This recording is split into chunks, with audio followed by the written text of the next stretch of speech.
പ്രകാശൻ മാഷിൻ്റെ തറവാടാണിത് അല്ലേ? എത്ര പഴക്കമുണ്ടാവും ഈ വീടിന്? അല്ലേ? ആ ചുമരുകളുടെ മൂല നോക്കിയാൽ നമുക്ക് കാണാം 12 ഇഞ്ചാണ് രണ്ടാം നിലയുടെ ചുമര്.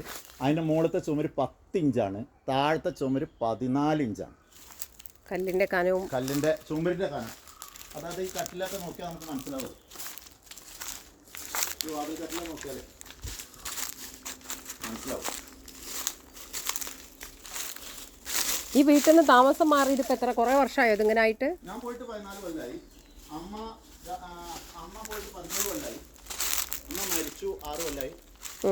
ഇങ്ങനെ അങ്ങോട്ട് വഴിയുണ്ട്. ഓ നല്ല ഗംഭീര ലുക്കാട്ടോ. അതാണ് ഈ കോണ് ഭയങ്കര രസമുണ്ട്. കുറേ ഫോട്ടോസ് ഉണ്ട് എൻ്റെ അടുത്ത്.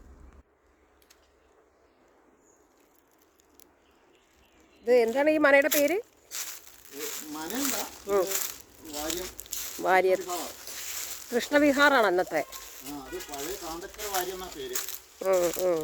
ഇത് അക്കാലത്ത് നെല്ല് കുത്താനൊക്കെ ഉപയോഗിച്ചിരുന്ന സ്ഥലമാണ്. അടിപൊളിട്ടത്. ഞങ്ങളെ തറവാട്ടിൽ ഇങ്ങനെ ഉണ്ടായിരുന്നു. അതൊക്കെ പൊളിച്ചു.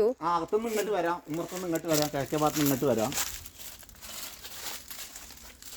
ഇങ്ങനെ വൈകുന്നേരേ സ്ത്രീകൾക്കും കുട്ടികൾക്കൊക്കെ വർത്താനം സ്ത്രീകളുടെ സ്ഥലമാണ്. നെല്ല് കുത്താനും. മാവുകൾ നോക്കൂ, മാവുകളുടെ വലിപ്പം നോക്കൂ. അല്ലേ? ഞാനിവിടെ നാടൻ മാമ്പഴപ്പുളിശ്ശേരി ഉണ്ടാക്കാൻ വാങ്ങിക്കാൻ വന്നതാണ്. അപ്പോഴാണ് ഈ കാഴ്ചകളൊക്കെ പ്രകാശൻ മാഷ് എന്നെ കൊണ്ടുപോയി കാണിക്കുന്നത്.